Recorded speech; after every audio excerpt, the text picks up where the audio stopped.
Good evening money persons, welcome to daily money show number 813. ఈ రోజు market లో ఉన్న అప్డేట్స్ మాట్లాడుకునే ముందు ఈ రిజల్ట్స్ సీజన్ లోని ఎవ్రీడే మార్నింగ్ ముందు రోజు నైట్ మార్కెట్ క్లోజ్ అయ్యి వచ్చినటువంటి రిజల్ట్స్ అన్ని కవర్ చేస్తూ వీడియోస్ రిలీజ్ చేస్తుంటాం కదా. బట్ ఈ వీక్ లో ఏమైందంటే నా హెల్త్ కొంచెం బాగోపోవడం వల్ల ఈ రిజల్ట్స్ వీడియోలు మార్నింగ్ రిలీజ్ చేసే రిజల్ట్స్ వీడియోలు ఉన్నాయి కదా, అవైతే రెగ్యులర్ గా రిలీజ్ చేయలేకపోయాం. బట్ నెక్స్ట్ వీక్ నుంచి మాత్రం కంటిన్యూస్ గా రిలీజ్ చేస్తాం. అపాలజీ ఫర్ దట్, అంటే ఏవైతే మిస్ అయ్యో దానికైతే మా సైడ్ నుంచి రియల్లీ సారీ. నెక్స్ట్ వీక్ నుంచి మాత్రం కంటిన్యూ అయిపోతాయి, ఫాలో అవడం మర్చిపోకండి.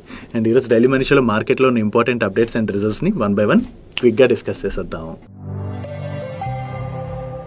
ముందుగా మార్కెట్ అప్డేట్ చూసినట్లయితే ఈ రోజు సెషన్ లో సెన్సెక్స్ 253 పాయింట్స్ పెరిగి 73,917 పాయింట్స్ కి క్లోజ్ అయినట్లయితే నిఫ్టీ 62 పాయింట్స్ పెరిగి 22,466 పాయింట్స్ కి క్లోజ్ అయింది. అండ్ ఈ రోజు సెషన్ లో మిడ్ క్యాప్ ఇండెక్స్ 1.28% పెరిగినట్లయితే స్మాల్ క్యాప్ ఇండెక్స్ 1.41% పెరిగింది. అండ్ బ్యాంక్ నిఫ్టీ 0.29% పెరిగింది.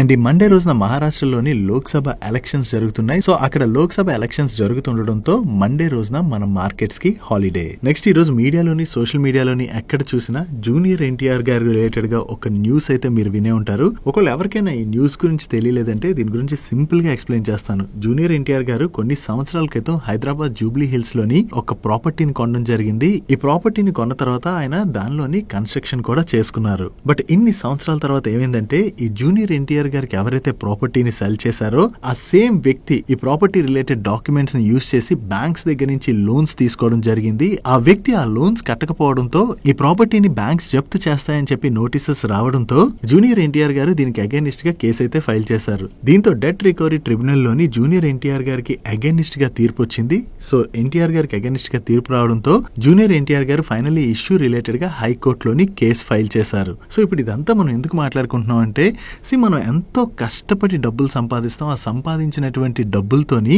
ఒక ఇల్లో ల్యాండో ఏదోటి కొనుక్కోవాలనుకుంటాం. ఇలా కొనుక్కున్న తర్వాత ఆ ప్రాపర్టీ రిలేటెడ్ గా ఏమైనా లీగల్ ఇష్యూస్ ఉన్నాయని బయటపడ్డాయనుకోండి, దాన్ని మనం విన్ అవ్వడానికి ఫైట్ చేయాలంటే అంత ఈజీ కాదు. జూనియర్ ఎన్టీఆర్ గారు లాంటి సెలబ్రిటీకే ఇంత కష్టం అవుతుందంటే సామాన్యులు ఇంకెంత కష్టపడాలన్నది అర్థం చేసుకోండి. సో అందుకని మీరు ఎప్పుడైనా సరే ప్రాపర్టీ కొనుక్కునేటప్పుడు ఆ ప్రాపర్టీ రిలేటెడ్ గా మీరు చెక్ చేసుకోవాల్సినటువంటి కొన్ని లీగల్ పాయింట్స్ ఉంటాయి. కంపల్సరీ ఆ లీగల్ పాయింట్స్ అన్ని కూడా చెక్ చేసుకున్న తర్వాతే ఆ ప్రాపర్టీని కొనండి. గానీ కంగారులోని ఆ ప్రాపర్టీని ఈ రోజు కొనకపోతే మనం ఆపర్చునిటీని మిస్ అయిపోతాం అని చెప్పి కంగారులో గానీ కొన్నారనుకోండి, తర్వాత ఏమైనా లీగల్ ఇష్యూస్ ఉన్నాయని బయటపడినట్లయితే మనం కష్టపడి సంపాదించినటువంటి డబ్బులన్నీ కూడా కోల్పోయేటువంటి ప్రమాదం ఉన్నది. అందుకని ఏదైనా ప్రాపర్టీ కొనేటప్పుడు మీరు చెక్ చేసుకోవాల్సినటువంటి 15 లీగల్ పాయింట్స్ ఏవైతే ఉంటాయో వాటినన్నిటినీ కూడా ఎక్స్ప్లెయిన్ చేస్తూ 11 months బిఫోరే మన ఛానల్లో ఒక వీడియో రిలీజ్ చేసాం. ఆ వీడియోని కనుక మీరు చూడలేనట్లయితే మీ ఫ్రీ టైమ్ లో ఒకసారి చూడండి. ఒకవేళ మీరు కొత్తగా ప్రాపర్టీ ఇప్పుడు కొందాం అనుకుంటున్నా లేదా ఫ్యూచర్ లో కొనాలనుకున్నా ఎటువంటి లీగల్ పాయింట్స్ చెక్ చేసుకోవాలన్నది క్లియర్ గా అర్థమవుతుంది. సో ఈ వీడియోని ఈరోజు daily money show end card లో ఉంచుతాను, మిస్ అవ్వకుండా చూడండి. అండ్ మీరు చూడడమే కాకుండా మీ ఫ్రెండ్స్ అండ్ ఫ్యామిలీ మెంబర్స్ కూడా ప్రాపర్టీస్ కొనాలనుకుంటుంటారు కదా, అటువంటి వారికి కూడా ఈ వీడియో అయితే హెల్ప్ఫుల్ అవుతుంది. సో వాళ్ళకి కూడా ఈ వీడియోని షేర్ చేయడం మర్చిపోకండి. నెక్స్ట్ నార్వే సెంట్రల్ బ్యాంక్ వాళ్ళు మన ఇండియాకి చెందినటువంటి అదానీ పోర్ట్స్ తో పాటుగా యుఎస్ కి చెందిన L3 Harris టెక్నాలజీస్ అండ్ చైనాకి చెందిన మరొక కంపెనీని వీళ్ళ గవర్నమెంట్ పెన్షన్ ఫండ్ లో ఇంక్లూడ్ చేయకుండా బ్లాక్ లిస్ట్ చేయడం జరిగింది. వీళ్ళు ఇలా బ్లాక్ లిస్ట్ చేయడానికి చెప్తున్నటువంటి రీజన్స్ ఏంటంటే ఈ కంపెనీస్ రిలేటెడ్ గా అన్యాక్సెప్టబుల్ రిస్క్స్ ఉన్నాయని అండ్ కొన్ని వైలేషన్స్ ఉన్నాయి కంపెనీస్ తో డేంజర్ అని చెప్పి ఈ కంపెనీస్ ని నార్వే సెంట్రల్ బ్యాంక్ వాళ్ళు వీళ్ళ గవర్నమెంట్ పెన్షన్ ఫండ్ నుంచి బ్లాక్ లిస్ట్ చేశారు. యాక్చువల్లీ అదానీ పోర్ట్స్ ని వీళ్ళు 2022 మార్చ్ నుంచి అబ్జర్వేషన్ లో ఉంచారు. ఈ అబ్జర్వేషన్ లో ఉంచిన తర్వాత వీళ్ళ కౌన్సిల్ ఆఫ్ ఎథిక్స్ వాళ్ళు 2023 నవంబర్ 21 న రికమెండ్ చేయడంతో ఇప్పుడు వీళ్ళ గవర్నమెంట్ పెన్షన్ ఫండ్ నుంచి అదానీ పోర్ట్స్ ని వీళ్ళు ఎక్స్క్లూడ్ చేసేయడం జరిగింది.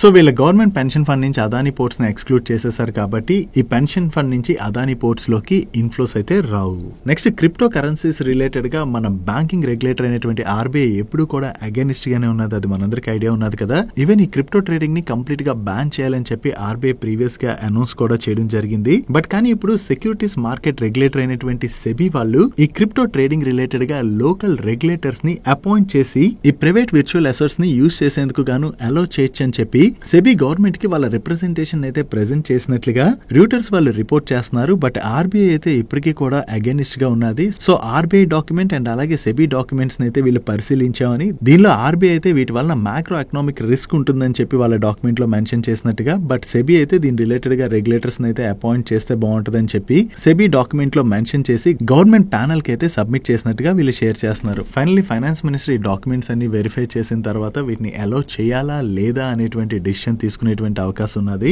మోస్ట్ ప్రాబబ్లీ మన కంట్రీలో అయితే క్రిప్టో ట్రేడింగ్ ని అలో చేయమని చెప్పే ప్రీవియస్ గా గవర్నమెంట్ చెప్తూ వస్తుంది అండ్ ఆర్బీఐ కూడా చెప్తూ వస్తుంది. బట్ సెబీ అయితే ఇప్పుడు వాళ్ళ రిప్రజెంటేషన్ ని గవర్నమెంట్ కి ప్రెజెంట్ చేసినట్టుగా రూటర్స్ వాళ్ళు రిపోర్ట్ చేస్తున్నారు కదా. ఫైనల్లీ గవర్నమెంట్ నుంచి ఎటువంటి డిసిషన్ వస్తుందో చూడాలి. ఈ క్రిప్టో ట్రేడింగ్ రిలేటెడ్ గా మీరేమనుకుంటున్నారు కింద కామెంట్ సెక్షన్ లో కామెంట్ చేయండి. నెక్స్ట్ కోవిడ్ టైంలోని మనల్ని మనం ప్రొటెక్ట్ చేసుకోవడానికి కోవిషీల్డ్, కోవాక్సిన్ ఇటువంటి వ్యాక్సిన్స్ అయితే తీసుకున్నాం కదా. దీనిలో కోవిషీల్డ్ వ్యాక్సిన్ ఎవరైతే తీసుకున్నారో ఈ తీసుకున్న వాళ్ళలో వెరీ రేర్ కేసెస్ అంటే కొంతమందిలోనైతే సైడ్ ఎఫెక్ట్స్ వచ్చేటువంటి అవకాశం ఉన్నదని చెప్పి న్యూస్ అప్డేట్స్ అయితే వచ్చాయి. రీసెంట్ గా ఈ కోవిషీల్డ్ తయారు చేసినటువంటి ఆస్ట్రాజెనికా వాళ్ళు కూడా స్పందిస్తూ వెరీ రేర్ కేసెస్ లోని సైడ్ ఎఫెక్ట్స్ రావచ్చు అని చెప్పి వాళ్ళు కూడా కామెంట్ చేయడం జరిగింది. సో కోవిషీల్డ్ రిలేటెడ్ గా ఇటువంటి న్యూస్లు రావడంతో కోవాక్సిన్ రిలేటెడ్ గా కూడా మార్కెట్ లోని కొన్ని కన్సర్న్స్ మొదలయ్యాయి. దీంతో భారత్ బయోటెక్ వాళ్ళు కోవాక్సిన్ రిలేటెడ్ గా స్పందిస్తూ కోవాక్సిన్ రిలేటెడ్ గా వీళ్ళు ఏవైతే స్టడీస్ ని కండక్ట్ చేశారో ఆ స్టడీస్ అన్నిటిలో కూడా ఎక్సలెంట్ సేఫ్టీ రికార్డ్స్ అయితే చూపించినట్లుగా వీళ్ళు క్లెయిమ్ చేస్తున్నారు. సో నిజంగా వీళ్ళు క్లెయిమ్ చేస్తున్నట్టుగా కోవాక్సిన్ తీసుకున్న వాళ్ళకి ఎటువంటి ప్రాబ్లం రాదంటే ఈ కోవాక్సిన్ ఎవరైతే తీసుకుని ఉంటారో వాళ్ళ రిలేటెడ్ గా ఇది బిగ్ రిలీఫ్ గా మనం అర్థం చేసుకోవచ్చు. డైలీ మార్కెట్ లో వచ్చేటువంటి ఇటువంటి ఇంపార్టెంట్ అప్డేట్స్ ని మీతో డీటెయిల్ గా షేర్ చేయడానికి మన మనీ పర్స్ టీమ్ ఏవైతే ఎఫర్ట్స్ పెడుతుందో ఆ ఎఫర్ట్స్ కనుక మీకు హెల్ప్ఫుల్ అవుతున్నట్లయితే వీడియోని మర్చిపోకుండా లైక్ చేయడానికి ప్రయత్నించండి. నెక్స్ట్ ఈ రోజు సెషన్ లో కాంట్రాక్ట్ మ్యానుఫ్యాక్చరింగ్ సర్వీసెస్ ఆఫర్ చేసేటువంటి డిక్సన్ టెక్నాలజీ స్టాక్ లో చాలా పాజిటివ్ మూమెంటం కనపడింది కదా. దీనికి 2 రీజన్స్ ఉన్నాయి. దీనిలో ఫస్ట్ వన్, ఈ డిక్సన్ టెక్నాలజీస్ వాళ్ళు కన్స్యూమర్ అప్లయన్స్ ప్రొడక్ట్స్ బిజినెస్ చేసేటువంటి Acer pure India CE private limited అనేటువంటి కంపెనీతోని ఎంఓయూ సైన్ చేయడం జరిగింది. ఈ ఎంఓయూ లో భాగంగా ఈ కంపెనీ కోసం వీళ్ళు కన్స్యూమర్ అప్లయన్స్ ప్రొడక్ట్స్ ని మ్యానుఫ్యాక్చర్ చేయబోతున్నారు. సో దీని ద్వారా డిక్సన్ టెక్నాలజీస్ వాళ్ళకి ఎడిషనల్ బిజినెస్ జనరేట్ అవుతుంది కాబట్టి ఇది డిక్సన్ టెక్నాలజీస్ రిలేటెడ్ గా పాజిటివ్. అండ్ దీంతో పాటుగా ఈ డిక్సన్ టెక్నాలజీస్ యొక్క ఎండి వీళ్ళ గ్రోత్ రిలేటెడ్ గా మాట్లాడుతూ ఓప్పో ఓన్డ్ బ్రాండ్ అయినటువంటి రియల్మీ వాళ్ళని వీళ్ళు న్యూ కస్టమర్ గా ఆన్ బోర్డ్ చేసినట్లుగా, సో దీనిలో భాగంగా వీళ్ళ కోసం డిక్సన్ టెక్నాలజీస్ వాళ్ళు 4.5 లాక్ స్మార్ట్ ఫోన్స్ ని మ్యానుఫ్యాక్చర్ చేయబోతున్నట్టుగా కామెంట్ చేయడం జరిగింది. అండ్ అంతేకాకుండా మోటరోలా స్మార్ట్ ఫోన్స్ నుంచి వీళ్ళు స్ట్రాంగ్ వాల్యూమ్ గ్రోత్ ని ఎక్స్పెక్ట్ చేస్తున్నామని and Xiaomi smartphone business కూడా చాలా స్ట్రాంగ్ గా గ్రో అవుతుంది. దీంతో ఈ మే మంత్ నుంచి షామీ వాళ్ళ గురించి కూడా వీళ్ళు స్ట్రాంగ్ గా స్మార్ట్ ఫోన్స్ అయితే మ్యానుఫ్యాక్చర్ చేయబోతున్నట్టుగా కామెంట్ చేయడం జరిగింది. అండ్ అంతేకాకుండా కమింగ్ ఫెస్టివల్ సీజన్ కోసం ఇప్పటి నుంచే వీళ్ళకి మంచి స్మార్ట్ ఫోన్ ఆర్డర్స్ కూడా వచ్చేటువంటి అవకాశం ఉన్నదని చెప్పి ఎక్స్పెక్ట్ చేస్తున్నట్టుగా, వీటితో పాటుగా ఒక గ్లోబల్ బ్రాండ్ ని కూడా వీళ్ళు ఆన్ బోర్డ్ చేయడానికి డిస్కషన్స్ లో ఉన్నట్లుగా ఈయన కామెంట్ చేయడం జరిగింది. అండ్ అంతేకాకుండా smart phone, tablets and note books కోసం డిస్ప్లే మాడ్యూల్స్ ని కూడా మ్యానుఫ్యాక్చర్ చేయడానికి చూస్తున్నామని, దీనిలో కూడా వీళ్ళకి మంచి ఆర్డర్స్ వచ్చేటువంటి అవకాశం ఉన్నదని చెప్పి ఆయన కామెంట్ చేశారు. సో వీళ్ళ మేనేజ్మెంట్ దగ్గర నుంచి ఈ స్మార్ట్ ఫోన్ బిజినెస్ రిలేటెడ్ గా ఇంత స్ట్రాంగ్ కామెంటరీ రావడంతోనే ఈ రోజు సెషన్ లో డిక్సన్ టెక్నాలజీ స్టాక్ లో అంత పాజిటివ్ మూమెంటం కనపడింది. నెక్స్ట్ డిఫెన్స్ పిఎస్యూ కంపెనీ అయినటువంటి బిఈఎంఎల్ లిమిటెడ్ వాళ్ళకి నార్థర్న్ కోల్ఫీల్డ్ లిమిటెడ్ వాళ్ళ దగ్గర నుంచి డంప్ ట్రక్స్ రిలేటెడ్ గా ఒక కాంట్రాక్ట్ ని విన్ అయ్యారు. ఈ కాంట్రాక్ట్ యొక్క వాల్యూ అప్రాక్సిమేట్లీ 250 crores. వీళ్ళు కొత్తగా ఈ ఆర్డర్ ని విన్ అయ్యారన్న అప్డేట్ తోనే ఈ రోజు సెషన్ లో బిఈఎంఎల్ స్టాక్ పాజిటివ్ గా రియాక్ట్ అయింది. నెక్స్ట్ రిలయన్స్ రీటైల్ వాళ్ళు ఐదర్ వేరే బ్రాండ్స్ ని అక్వైర్ చేయడం ద్వారా గానీ లేదా ఆ బ్రాండ్స్ తోని ఎక్స్క్లూజివ్ అగ్రిమెంట్స్ లోకి ఎంటర్ అవడం ద్వారా గానీ వాళ్ళ బిజినెస్ అయితే కంటిన్యూస్ గా ఎక్స్పాండ్ చేసుకుంటూ వెళ్తున్నారు కదా. ఇప్పుడు దీనిలో భాగంగానే వీళ్ళు యూకే కి చెందిన ఫ్యాషన్ రీటైలర్ అయిన ఏఎస్ఓఎస్ వాళ్ళతోని లాంగ్ టర్మ్ లైసెన్సింగ్ అగ్రిమెంట్ లోకి ఎంటర్ అవడం జరిగింది. ఈ ఏఎస్ఓఎస్ అనేటువంటి బ్రాండ్ మెయిన్లీ యూత్ ని టార్గెట్ చేస్తూ ఫ్యాషన్ ప్రొడక్ట్స్ ని సేల్ చేస్తూ ఉంటారు.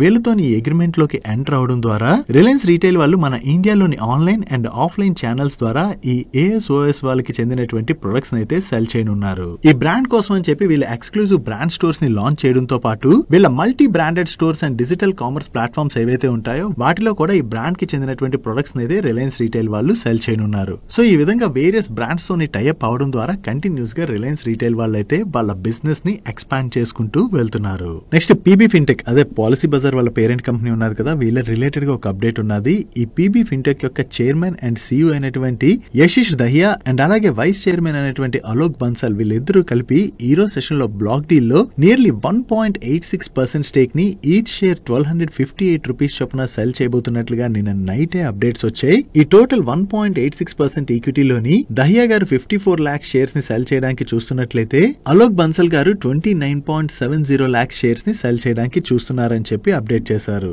అండ్ ఈ రోజు సెషన్ లో ఈ బ్లాక్ డీల్ కూడా జరిగింది. ఈ బ్లాక్ డీల్ లోని టోటల్ గా 83.7 lakh షేర్స్ అంటే 1.86% ఈక్విటీ బట్టి హ్యాండ్స్ చేంజ్ అవడం జరిగింది. సో ఈ బ్లాక్ డీల్ లోని వీళ్ళ ప్రమోటర్స్ సెల్ చేసినట్లయితే వీళ్ళ దగ్గర నుంచి ఎవరు ఎక్వైర్ చేశారన్నది మనం చూడాలి. ఈ బ్లాక్ డీల్ రిలేటెడ్ డీటెయిల్స్ మనకి ఈ రోజు నైట్ కి అప్డేట్ అవుతాయి. నెక్స్ట్ వేరియస్ బ్రాండ్స్ కి చెందిన ప్రీమియం కార్స్ ని సేల్ చేసే ల్యాండ్ మార్క్ కార్స్ వాళ్ళు కంటిన్యూస్ గా వాళ్ళ బిజినెస్ అయితే ఎక్స్పాండ్ చేసుకుంటూ వెళ్తున్నారు. వీళ్ళు లాస్ట్ టైం కియాతోని పార్ట్నర్షిప్ లో భాగంగా హైదరాబాద్ లోని వీళ్ళ డీలర్షిప్ అయితే ఓపెన్ చేయడం జరిగింది.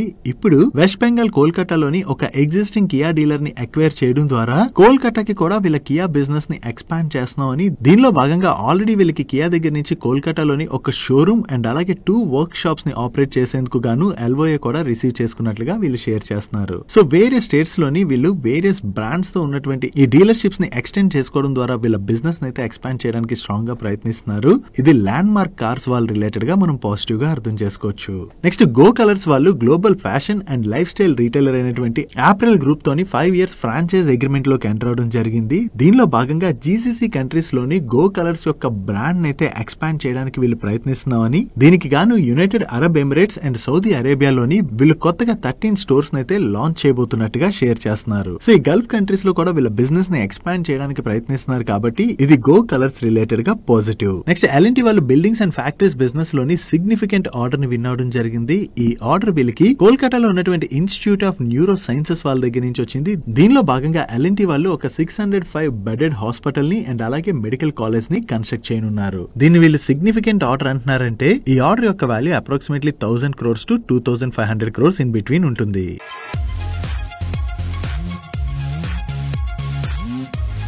Coming to Friday question, last week Friday question లో భాగంగా మిమ్మల్ని ఐపీఎల్ ఇప్పటివరకు జరిగిన ఐపీఎల్ సీజన్స్ అన్ని కలిపి చూసుకుంటే ఎక్కువ సార్లు డక్అవుట్ అయినటువంటి బ్యాట్స్మెన్ ఎవరని అడిగాను. లాస్ట్ వీక్ నేను ఈ క్వశ్చన్ అడిగే టైంకి అయితే దినేష్ కార్తిక్ గారు ఐడియా ఉన్నారు కదా, దినేష్ కార్తిక్ గారు ఎక్కువ సార్లు డక్అవుట్ అయ్యారు. And coming to this week Friday question, ఒక జీవికి 3 hearts ఉన్నాయి, ఆ జీవి ఏంటి? మీకు తెలిసినట్లయితే కింద కామెంట్ సెక్షన్ లో కామెంట్ చేయండి, లేదా next week Friday daily money షోలోని దీని ఆన్సర్ మీకు నేను షేర్ చేస్తాను. నెక్స్ట్ PSU కంపెనీ అయినటువంటి ITI లిమిటెడ్ వాళ్ళకి Bihar renewable energy development authority వాళ్ళ దగ్గర నుంచి Mukhyamantri Gramin solar street light Yojana scheme లో భాగంగా ఒక ఆర్డర్ వచ్చింది. ఈ ఆర్డర్ వాల్యూ అప్రాక్సిమేట్లీ 37 crores. వీళ్ళకి వచ్చినటువంటి ఈ ఆర్డర్ లో భాగంగా వీళ్ళు సోలార్ స్ట్రీట్ లైట్ సిస్టమ్స్ ని ఇన్స్టాల్ చేయబోతున్నారు. వీళ్ళకి కొత్తగా ఈ ఆర్డర్ వచ్చిందన్న అప్డేట్ తోనే ఈ రోజు సెషన్ లో ITI లిమిటెడ్ స్టాక్ పాజిటివ్ గా రియాక్ట్ అయింది. నెక్స్ట్ రీసెంట్ గా మన డిఫెన్స్ కంపెనీస్ ఏవైతే ఉన్నాయో వాళ్ళకి ఎక్స్పోర్ట్ ఆర్డర్స్ కూడా చాలా బాగా వస్తున్నాయి కదా. ఇప్పుడు డిఫెన్స్ PSU కంపెనీ అయినటువంటి గార్డెన్ రీచ్ షిప్ బిల్డర్స్ వాళ్ళకి బంగ్లాదేశ్ గవర్నమెంట్ దగ్గర నుంచి ఒక ఆర్డర్ వచ్చింది. ఈ ఆర్డర్ లో భాగంగా వీళ్ళు ట్రైలింగ్ సక్షన్ హోపర్ డ్రెజర్ అండ్ దాని స్పేర్ పార్ట్స్ అయితే సప్లై చేయవలసి ఉంది. అండ్ ఈ కాంట్రాక్ట్ వాల్యూ $1,65,75,210 అండ్ ఈ కాంట్రాక్ట్ లో భాగంగా ఇప్పుడైతే LOA వీళ్ళు రిసీవ్ చేసుకున్నారు. ఇంకా ఈ కాంట్రాక్ట్ రిలేటెడ్ గా వీళ్ళు ఫైనలైజ్ చేసి బంగ్లాదేశ్ గవర్నమెంట్ తో అయితే సైన్ చేయవలసి ఉన్నది. వీళ్ళు కొత్తగా ఈ కాంట్రాక్ట్ విన్ అయ్యారన్న అప్డేట్ ఈ రోజు సెషన్ లో garden reach ship builder stock positive గా రియాక్ట్ అయింది. నెక్స్ట్ వేదాంత లిమిటెడ్ వాళ్ళు ఈ ఫైనాన్షియల్ ఇయర్ కి ఫస్ట్ ఇంటర్మ్ డివిడెంట్ ఇవ్వబోతున్నట్టుగా రీసెంట్ గా అనౌన్స్ చేశారు కదా. దీనిలో భాగంగా ఈ రోజు వీళ్ళ బోర్డు మీట్ అయ్యి ₹11 per share first interim dividend అయితే అప్రూవ్ చేయడం జరిగింది. అండ్ ఈ డివిడెంట్ తో పాటు వీళ్ళ బోర్డు మల్టిపుల్ రూట్స్ లో 8,500 crores ఫండ్ రైజ్ ప్రపోజల్ ని కూడా అప్రూవ్ చేసింది. ఇంకా ఈ రెండింటికి కూడా వీళ్ళకి షేర్ హోల్డర్స్ అప్రూవల్స్ రావాలి. ఈ షేర్ హోల్డర్స్ అప్రూవల్ వచ్చినట్లయితే ఫర్దర్ గా ఈ ప్రొసీడింగ్స్ అయితే ముందుకెళ్తాయి. సో వీళ్ళు ఈ డివిడెంట్ తో పాటు ఫండ్ రైజ్ ప్రపోజల్ ని కూడా అప్రూవ్ చేశారన్న అప్డేట్ తోనే ఈ రోజు సెషన్ లో వేదాంత స్టాక్ పాజిటివ్ గా రియాక్ట్ అయింది.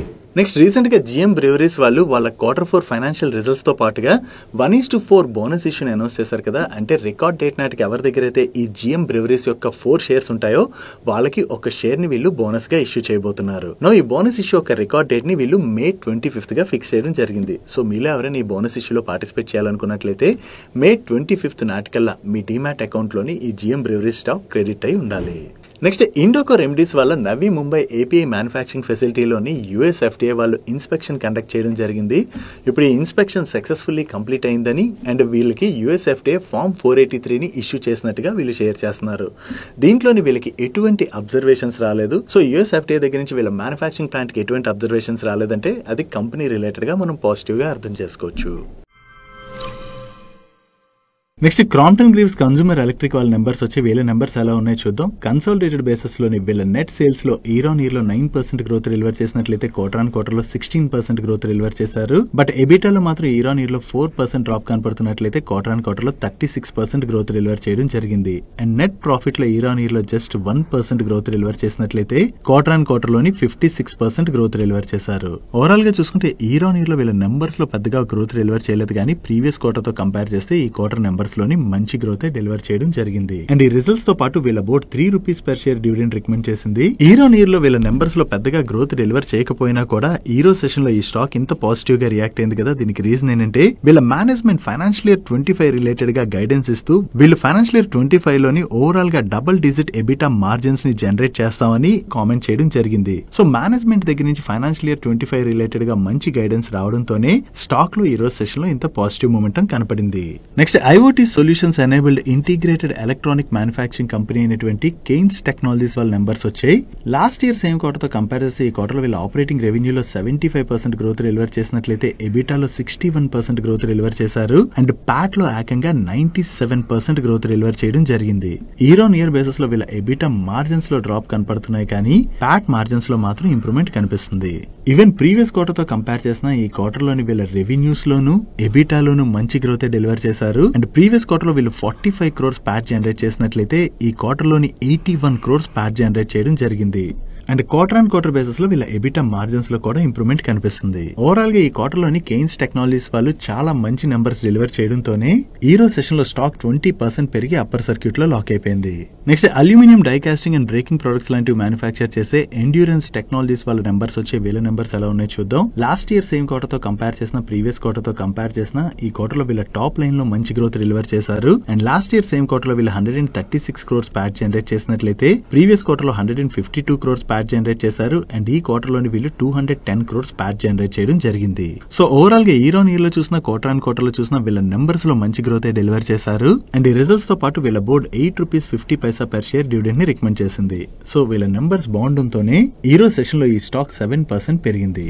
నెక్స్ట్ ఆటోమోటివ్ సెక్టర్ కోసం critical precision engineered components manufacture చేసే సన్సెరా ఇంజనీరింగ్ వాళ్ళ నెంబర్స్ వచ్చాయి. లాస్ట్ ఇయర్ సేమ్ క్వార్టర్ తో కంపేర్ చేస్తే ఈ క్వార్టర్ లో వీళ్ళ ఆపరేటింగ్ రెవెన్యూలో 21% గ్రోత్ డెలివర్ చేసినట్లయితే ఎబిటాలో 32% గ్రోత్ డెలివర్ చేశారు. అండ్ ప్యాట్ లో 31% గ్రోత్ డెలివర్ చేయడం జరిగింది.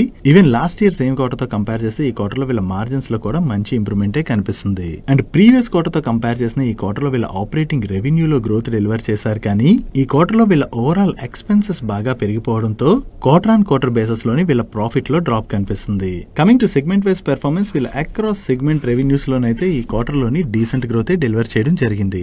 అండ్ ఫైనాన్షియల్ ఇయర్ 25 రిలేటెడ్ గా వీళ్ళ మేనేజ్మెంట్ కామెంట్ చేస్తూ ఓవరాల్ ఫైనాన్షియల్ ఇయర్ 25 అవుట్లుక్ అయితే ప్రామిసింగ్ గా ఉన్నదని దీంతో పెరుగుతున్నటువంటి మార్కెట్ డిమాండ్ అయితే వీళ్ళు మీట్ అవబోతున్నట్టుగా కామెంట్ చేయడం జరిగింది. Next Hyderabad based multi speciality hospitals అయినటువంటి కిమ్స్ వాళ్ళ నెంబర్స్ వచ్చి వీళ్ళ నెంబర్స్ ఎలా ఉన్నాయో చూద్దాం. వీళ్ళ ఆపరేటింగ్ రెవెన్యూలో ఇయర్ ఆన్ ఇయర్ లో 10% గ్రోత్ డెలివర్ చేసినట్లయితే క్వార్టర్ ఆన్ క్వార్టర్ లో 4.6% గ్రోత్ డెలివర్ చేశారు. బట్ ఇయర్ ఆన్ ఇయర్ లోని వీళ్ళ ఎబిటాలో 2.3% డ్రాప్ కనపడుతున్నట్లయితే ప్యాట్ లోని 27.4% డ్రాప్ కనిపిస్తుంది.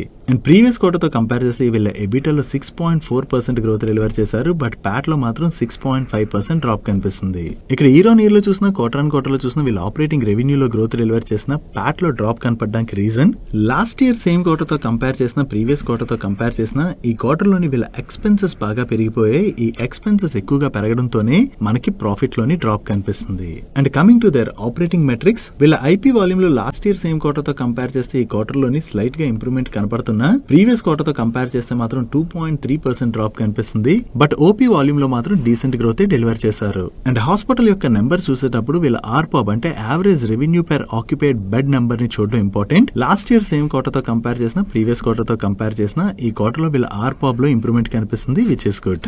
ఓవరాల్ ఈ క్వార్టర్ లో వీళ్ళ ప్రాఫిట్స్ లోని డ్రాప్ కనపడుతుండడంతో ఈ రోజు సెషన్ లోని కిమ్స్ స్టాక్ లోని కొంత ప్రెషర్ కనపడింది. నెక్స్ట్ గ్లాక్సో స్మిత్ వాళ్ళ నెంబర్స్ వచ్చి వీళ్ళ నెంబర్స్ ఎలా ఉన్నాయో చూద్దాం. లాస్ట్ ఇయర్ సేమ్ క్వార్టర్ తో కంపేర్ చేసిన ప్రీవియస్ క్వార్టర్ తో కంపేర్ చేసిన ఈ క్వార్టర్ లో వీళ్ళ టాప్ లైన్ లో మంచి గ్రోత్ డెలివర్ చేశారు. And last year same quarter లోని వీళ్ళు 133 crores ప్యాట్ జనరేట్ చేసినట్లయితే ప్రీవియస్ క్వార్టర్ లోని 45 crores ప్యాట్ జనరేట్ చేయడం జరిగింది. అండ్ ఈ క్వార్టర్ లోని వీళ్ళు 194 crores ప్యాట్ జనరేట్ చేశారు. సో ఓవరాల్ గా ఇయర్ ఆన్ ఇయర్ లో చూసిన క్వార్టర్ ఆన్ క్వార్టర్ లో చూసిన వీళ్ళ టాప్ లైన్ లోను బాటమ్ లైన్ లోను ఈ క్వార్టర్ లో మంచి గ్రోత్ డెలివర్ చేయడం జరిగింది. బట్ ప్రీవియస్ క్వార్టర్ లో వీళ్ళ పైన వన్ టైం ఎక్సెప్షనల్ ఇంపాక్ట్ ఉన్నది. సో ఈ వన్ టైం ఎక్సెప్షనల్ ఇంపాక్ట్ ఉండడం వల్లనే ప్రీవియస్ క్వార్టర్ ప్రాఫిట్ లో ఇంత డ్రాప్ కనిపిస్తుంది. సో ఈ వన్ టైం ఎక్సెప్షనల్ ఇంపాక్ట్ ని తీసేసి profit before exceptional item and tax number ని మనం కంపేర్ చేసిన క్వార్టర్ ఆన్ క్వార్టర్ లో కూడా వీళ్ళ ప్రాఫిట్ లో మంచి గ్రోత్ డెలివర్ చేశారు.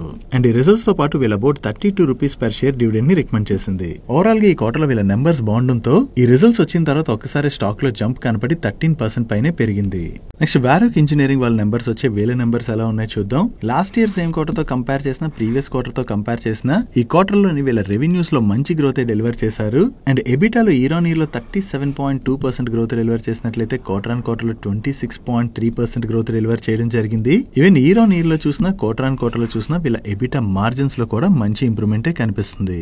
And last year same quarter లో వీళ్ళు 40 crores ప్యాట్ జనరేట్ చేసినట్లయితే ప్రీవియస్ క్వార్టర్ లోని 383 crores ప్యాట్ జనరేట్ చేయడం జరిగింది. అండ్ ఈ క్వార్టర్ లోని వీళ్ళు 58 crores ప్యాట్ జనరేట్ చేశారు. సో ఇక్కడ ఇయర్ ఆన్ ఇయర్ లో చూస్తే వీళ్ళ ప్రాఫిట్ లో మంచి గ్రోత్ డెలివర్ చేశారు. బట్ ప్రీవియస్ క్వార్టర్ తో కంపేర్ చేస్తే ఈ క్వార్టర్ లో ప్రాఫిట్ డ్రాప్ అయినట్లుగా మనకు కనబడుతుంది కదా. దానికి రీజన్ ప్రీవియస్ క్వార్టర్ లోని వీళ్ళకి డిఫర్డ్ ట్యాక్స్ రూపంలో 293 crores వచ్చి యాడ్ అయ్యాయి. దాని వల్లనే ప్రీవియస్ క్వార్టర్ ప్రాఫిట్ లోని ఇంత జంప్ కనిపిస్తుంది. అదే ప్రాఫిట్ బిఫోర్ ట్యాక్స్ నెంబర్ ని మనం కంపేర్ చేస్తే క్వార్టర్ ఆన్ క్వార్టర్ బేసిస్ లో కూడా వీళ్ళ ప్రాఫిట్ లో మంచి గ్రోత్ డెలివర్ చేశారు. ఈ ఫైనాన్షియల్ ఇయర్ లోని వీళ్ళు న్యూ లైఫ్ టైమ్ ఆర్డర్స్ అయితే విన్ అయ్యామని, వీళ్ళు విన్ అయినటువంటి ఈ ఆర్డర్స్ లోని more than 40% of the business ని ఈవీ వెహికల్స్ రిలేటెడ్ గానే విన్ అయినట్టుగా వీళ్ళు షేర్ చేస్తున్నారు. ఓవరాల్ గా ఈ క్వార్టర్ లో వీళ్ళ నెంబర్స్ బాగుండటంతోనే ఈ రిజల్ట్స్ వచ్చిన తర్వాత వారోక్ ఇంజనీరింగ్ స్టాక్ లో ఒక్కసారి జంప్ కనపడింది.